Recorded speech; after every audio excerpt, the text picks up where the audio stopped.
Olá pessoal, tudo bem? Então, esse vídeo aqui é um vídeo em que eu irei comentar sobre este livro aqui, né? O Discurso sobre a Origem da Desigualdade, do Jan Jacques Russell. E eu irei comentar sobre o livro, um pouco, né? Mais ali no final. E eu irei trazer também alguns comentários, né? No caso, alguns comentários acerca de algumas marcações que eu fiz aqui em algumas páginas, né? Alguns trechos do livro. Irei comentar um pouco, irei realçar. E é isso, tá bom? Esse vídeo é o primeiro vídeo em que eu comento, em que eu faço aqui um breve comentário, em que eu trago aqui um pouco desse livro. Eu confesso também que ficou um pouco longo, tá bom? Este vídeo, mas não tem problema. Acho que não tem, né? Você pode assistir algumas partes depois, não tem problema. A questão em si é que esse é o primeiro vídeo, então caso o áudio tenha ficado ruim, caso tenha ficado um pouco desorganizado ou algo do tipo, é devido a isso, tá bom? Irei tentar melhorar aqui o formato desse vídeo aqui, né? O formato desse quadro com o tempo. Então é isso. Fiquem com o vídeo, fiquem com a análise e é isso, tá bom? Obrigado. Aqui, pessoal, o Russell, ele traz a ideia central do seu pensamento em que descreve a compaixão como sendo algo natural, né, do ser humano, certo? Aqui ele diz que até os animais demonstram perturbação e inquietação diante da morte, né? Ele dá exemplos aqui como o mugido, né, de um gado entrando em um matadouro e alguns outros animais diante ao cadáver de outros, né? Ele traz aqui o instinto, né, o instinto de inquietação, de espontaneidade empática como algo meramente natural dos seres, né? Inclusive atualmente temos noção de que alguns outros animais também expressam o seu comportamento de lamentação semelhante a de seres humanos, né? Claro, de sua respectiva forma. Animais como elefantes, golfinhos, chimpanzés, né? Corvos e alguns outros. É algo bem interessante, né? É uma espécie de reação ao luto referente à morte de membros do grupo. E é uma forma de defender o seu ponto, né, sobre a empatia instintual do ser humano, mesmo que primitivo, né? E isso é muito interessante porque vai de encontro de forma contra, né? Como eu falei encontro, mas de forma contrária ao pensamento do Hobbes, né? Que traz ali o homem natural, o homem primitivo, a sua essência de conflito. Então, para Hobbes, o ser humano, né, primitivo, em sua essência, ele tende a, a discussão, a briga, a não subdesenvolvimento social. E para, entre muitas aspas aqui, refutá-lo, o Hobbes ele cria aqui a sua tese de que até em sua essência, sem a base da civilização, o ser humano ele já possui ali o parâmetro de empatia e compaixão, né? É algo como quase automático, né? Quase não, automático, né? É uma resposta automática ali ao sofrimento, né? É uma noção de indivíduo para indivíduo, de ser para ser. Confesso que é algo aqui bem interessante, né? É bem bacana. Se você, eu vou pegar aqui, ó, só um segundo. Se você ler toda essa página aqui, que é a página 54 e 55, a que eu mencionei aqui é 54, se eu não me engano, você vai perceber que o Russell ele não quer equiparar o ser humano como um santo, como um ser completamente puro, mas como um ser que possui seus sentimentos e suas noções referentes a ser sobre ser, de indivíduo para indivíduo, né? Sem essa maldade que o Hobbes, por exemplo, tenta aplicar ali ao ser humano de forma redundante, tá bom? É bem interessante, é bem interessante.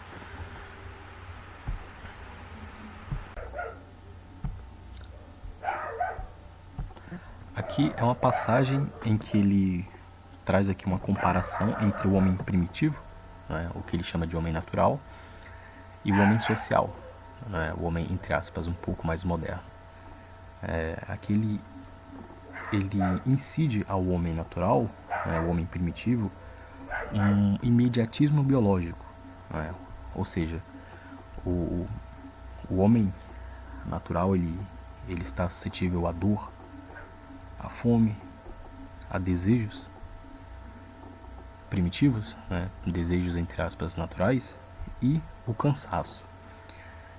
Enquanto o homem social ele está mais interligado a desejos, né, ou paixões meramente abstratas, né, questões como ansiedade, ambições, invejas, nostalgia, culpa, desesperos metafísicos e outras aquisições, digamos assim.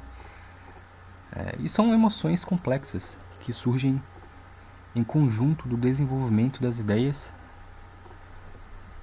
inseridas na sociedade, né, perdão. Ideias que estão não apenas inseridas na sociedade, mas ideias que também são autoconscientes, que surgem ali através do processo de autoconhecimento humano, tá bom? Isso acaba sendo bastante filosófico, né? Essa frase aqui final, ó, esse parágrafo aqui é bem interessante, que ele diz que o conhecimento da morte e dos seus terrores foi uma das primeiras aquisições que o homem fez, afastando-se da sua condição animal, né? É aqui basicamente o conceito da antecipação da dor, né? O homem primitivo ele não tem essa concepção de imediatismo referente ao seu falecimento, enquanto o homem moderno, o homem social, ele foge do perigo, ele sabe que morrerá e tem medo da morte, né? Tem receio. É bem interessante, né? É uma comparação bem autoconsciente, né? Está ali entre o naturalismo primitivo do ser humano e o conceito social e autoconsciente, né? Que foge ali da sua anticivilização, digamos assim. É bem bacana, né? Um trecho bem interessante. Vou deixar aqui também, ó, salvo. Quem quiser pode... Peraí, só um segundo. Quem quiser também pode ler essa página aqui, ó, essa página 41, né? Juntamente com a página 42, completamente aqui em sua essência, digamos assim. Tá bom? E é isso. Vamos lá. Nessa parte aqui, né, o que eu acabei demarcando, da página 58, ele abre uma margem, né, um pouco provocadora, né, um pouco provocante, né, em que ele traz a diferenciação entre duas questões, né. Aqui ele aborda a ferocidade instintiva do ser humano, né, a sobrevivência, a defesa, a fome,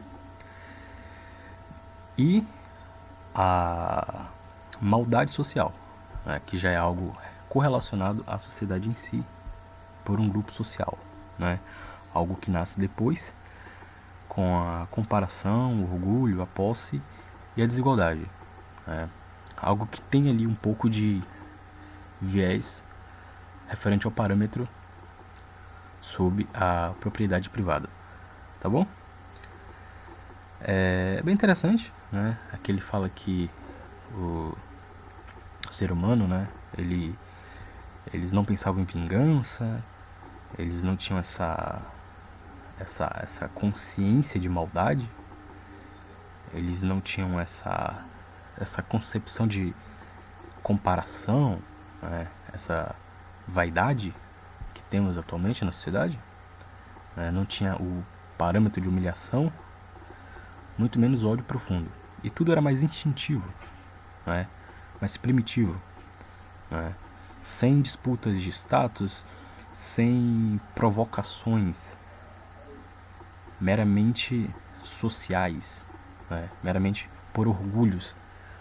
É algo bem interessante, né? Do ponto de vista sociológico, filosófico, e que possui aqui alguns parâmetros questionáveis, mas em sua totalidade é bastante interessante, tá bom?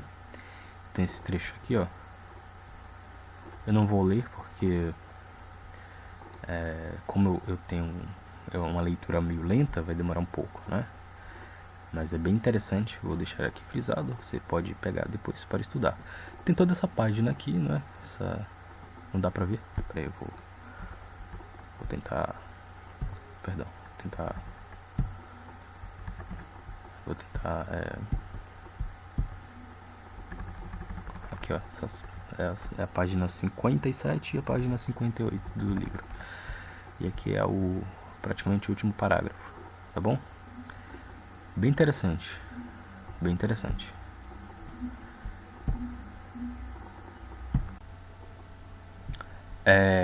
Então, aqui nessa parte, ele comenta aos outros e a querer ser olhado, por sua vez, e a estima pública tem um preço, né? Aquele que canta ou dança melhor, o mais belo, o mais forte, o mais destro ou o mais eloquente, torna-se o mais considerado. E foi esse o primeiro passo para a desigualdade e para o vício. Ao mesmo tempo, dessas primeiras preferências nasceram de um lado a vaidade e o desprezo, e de outro a vergonha e a inveja. E a fermentação causada por esses novos fermentos produziu, enfim, compostos funestos, a felicidade e a inocência. Aqui ele basicamente comenta sobre a origem ali do egoísmo do ser humano, não é? Daquela imponência, daquele desprezo por outros, daquele hiperego entre si mesmo. Isso daqui eu até concordo em partes, porque não ironicamente o ser humano, a partir do momento, o ser humano ele assim como muitos outros seres, né, outros seres vivos, ele preza ali por um padrão. E um dos padrões do ser humano é o conceito utilitarista, né? A partir do momento que o ser humano ele começa a perceber que certos graus de utilidades são mais bem vistos, são mais procurados e buscados ali diante do seu grupo, né? Ou talvez até mesmo diante do começo primitivo da sociedade, ele acaba apreciando um pouco mais e considerando essas pequenas características em si, né? Seja que... Perdão, eu acabei clicando um botão errado. Acontece, sou meio leigo, né? Mas aqui, ó, seja em relação à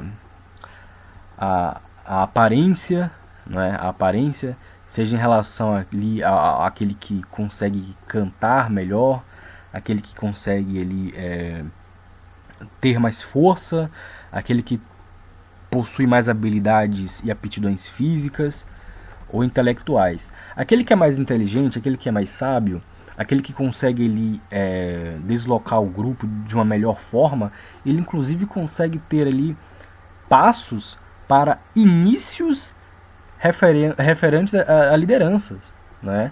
Até porque para o início ali da sociedade como um todo, na sociedade de sua forma geral, não é necessário apenas força bruta e delimitação e marcação de espaço, mas sim também inteligência para você conseguir cultivar ali as plantações, né, os alimentos, os, os vegetais, as verduras, os legumes, e também conseguir preservar ali os animais domesticados, né, e os outros para o abate.